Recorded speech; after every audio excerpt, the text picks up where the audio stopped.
Bonjour, je m'appelle Erwan, j'ai 10 ans et je fais reporter en herbe. C'est un stage organisé par la médiathèque de Gravelines. Et aujourd'hui, on a été sur le terrain. On a été à pied.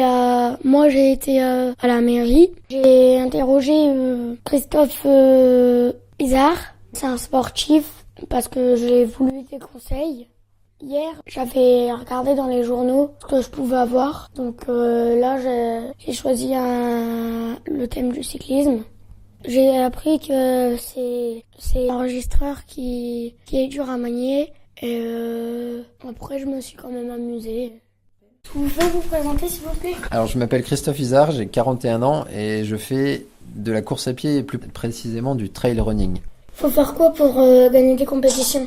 Il faut avoir l'esprit de compétition, tout le monde l'a pas. Et dans le sport, il faut pas oublier que tout le monde ne fait pas du sport pour gagner. Et puis c'est pas forcément une honte de pas gagner, au contraire. C'est déjà peut-être parfois de relever des défis. Et puis après, gagner, c'est quand même quelque chose de valorisant. Alors gagner, ça peut être de gagner au classement, d'être le premier, mais ça peut être aussi de gagner sur soi, c'est d'avoir progressé, d'avoir fait des meilleurs résultats que d'habitude, ça c'est aussi gagner. Merci. C'était un plaisir. Bonjour, je m'appelle Pauline, j'ai 14 ans et cette semaine j'ai fait le stage de journalisme à la médiathèque. Alors mon sujet c'était le déminage des plages de Malo. Alors j'ai appris comment se passait le métier de journaliste. Donc tout d'abord j'ai fait des recherches sur un sujet qui me plaisait. Et ensuite, j'ai été interviewer des personnes en rapport avec ce sujet. J'ai pas eu vraiment de surprise dans le métier de journaliste, mais c'était très intéressant, car on peut voir tous les corps de métier, et grâce à ça, j'ai vu ce que c'était un journaliste. Bonjour, Monsieur Pinte. Donc, est-ce que vous pourriez vous présenter tout d'abord en quelques mots? À me présenter, oui, je suis correspondant de presse pour La Voix du Nord depuis 10 ans. Je me suis intéressé de près à l'histoire locale et plus particulièrement à ce qui s'est passé autour de Gravelines. Bon, je suis sensible à ce qui se passe actuellement sur Malo. Savez-vous s'il y a par exemple des mines sur la plage de Gravelines ou... Alors, des mines sur la plage de Gravelines, j'espère qu'il n'y en a plus. Mais on a découvert, il n'y a pas encore tellement longtemps, effectivement, des vestiges. Donc, ce que je dis toujours, ces plages ont été marquées par la Seconde Guerre mondiale. Il y avait quand même des troupes britanniques qui étaient cantonnées sur la plage de Gravelines.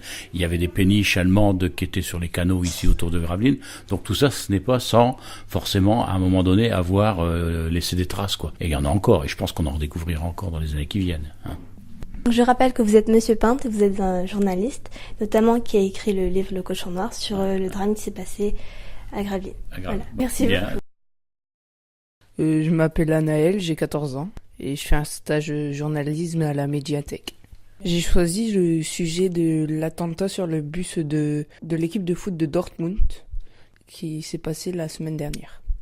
J'ai été interviewé le commandant de la gendarmerie spécialisée dans le nucléaire. J'ai appris et j'ai découvert que ce métier était difficile et qu'il fallait se poser des autres questions que l'on avait prévues, car l'interviewé ne répond pas forcément comme on l'avait prévu.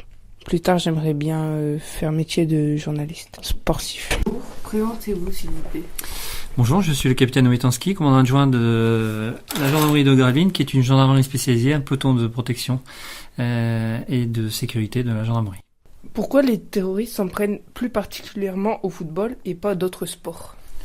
Le football étant un des loisirs et un des spectacles les plus médiatisés, leur geste sera le plus véhiculé sur les vecteurs médias et notamment la télévision. Merci monsieur, je rappelle que vous êtes le commandant de la gendarmerie nationale de Gravelines. Je m'appelle Marine Turpin, j'ai 11 ans. J'ai interviewé le chocolatier Léontine. J'ai appris qu'il faisait pas ses chocolats lui-même. J'ai appris dans le métier de journaliste que qu'on interviewe des gens et qu'on fait pas que des journaux. Je savais pas que on faisait aussi de la radio et tout ça. Pour vous, quel est le chocolat le meilleur pour la santé? Alors, le meilleur à coup sûr, il est dit que c'est plutôt le chocolat noir, puisque le chocolat noir est plus riche en magnésium. Donc, il y a, paraît-il, beaucoup de bienfaits pour la santé. Les chocolats de pâte, vous en faites beaucoup?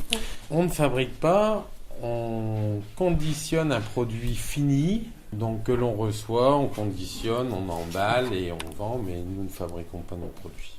Merci.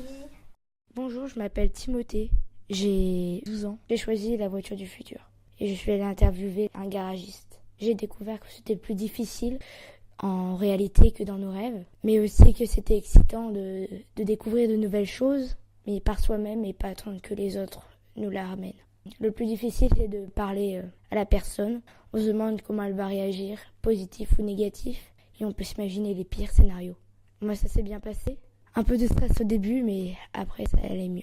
Oui, ça a beaucoup répondu à mes questions, et ça a ouvert plus ma curiosité. J'hésite pour être journaliste ou ingénieur. Je m'appelle Eric Raboche, je suis agent Renault à Gravelines. Les voitures du futur ont un réel intérêt à avancer grandement et à se piloter d'elles-mêmes toutes seules. Est-ce que vous croyez que les voitures du futur pourront voler ? Pour l'instant, on est très loin encore. Si des voitures qui volent existent, vous pensez que votre garage pourra en faire ? Pourquoi pas, on essaiera. Est-ce qu'il faudra suivre peut-être une formation pour réaliser ça ? C'est sûr que là, tu seras obligé de former les mécanos et les dirigeants, ouais. Et puis un permis de vol aussi. Vous pensez que ça serait quelle marque qui le ferait en premier ? Renault, naturellement. Vous pensez que ça augmenterait les bouchons ? Non, on sera tranquille, il n'y aura plus de bouchons. Vous pensez que ça augmentera le risque des accidents ? Pas plus que maintenant, non. Vous pensez que ça serait difficile à réparer ? Je pense que ce sera un peu plus complexe qu'une automobile terrestre, oui. Vous serez prêt à en faire ? Tout à fait. Merci. Je vous rappelle que vous êtes garagiste à Gravelines. Tout à fait.